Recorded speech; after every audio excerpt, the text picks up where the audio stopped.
Maquisard avant l'indépendance, aujourd'hui révolutionnaire à tout faire. Ici, c'est le préfet-gouverneur qui doit jouer l'homme orchestre.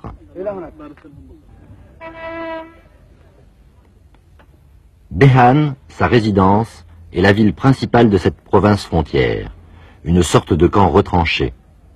Les soldats y sont plus nombreux que les civils, soldats de toutes sortes, ceux de l'armée régulière, en uniforme, en civil, les membres des milices paysannes et des forces de défense du territoire.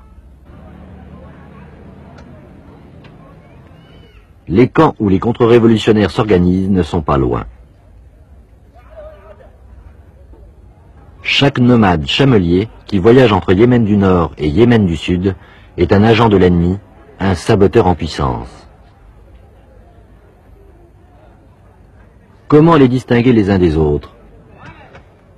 Je connais tout le monde, répond le préfet-gouverneur, qui reçoit en moyenne 500 visiteurs par jour. Ils lui présentent leurs suppliques sur de petites feuilles de papier. La réponse est rédigée sur le champ, sur la même feuille, comme du temps des émirs. Cet homme a 2 fois pris le maquis, une première fois contre les Anglais, une seconde fois contre la tendance modérée qui gouvernait après l'indépendance. Le 22 juin 1969, les maquisards remportaient la victoire et pouvaient finalement commencer leur révolution. Le préfet fut alors nommé à ce poste clé où, sous le portrait de Lénine, il joue à la fois le rôle d'administrateur, de commissaire politique, de juge et de technicien de la réforme agraire. Faute de cadre, le gouvernement en est amené à donner à ces hommes des pouvoirs exorbitants.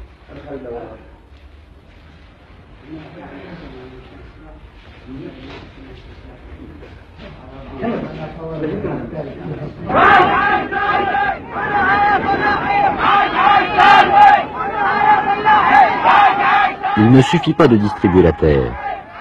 Au centre Salmine, 500 paysans sont inscrits. Après les avoir incités à chasser les féodaux, il leur faut apprendre qu'il ne s'agit pas d'un simple changement de propriétaire, mais de structures sociales nouvelles à mettre en place.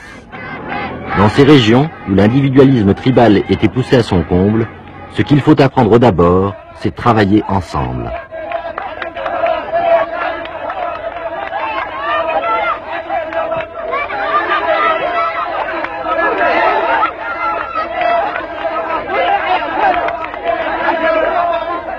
Ensemble, ils construisent le bâtiment où ils viendront s'alphabétiser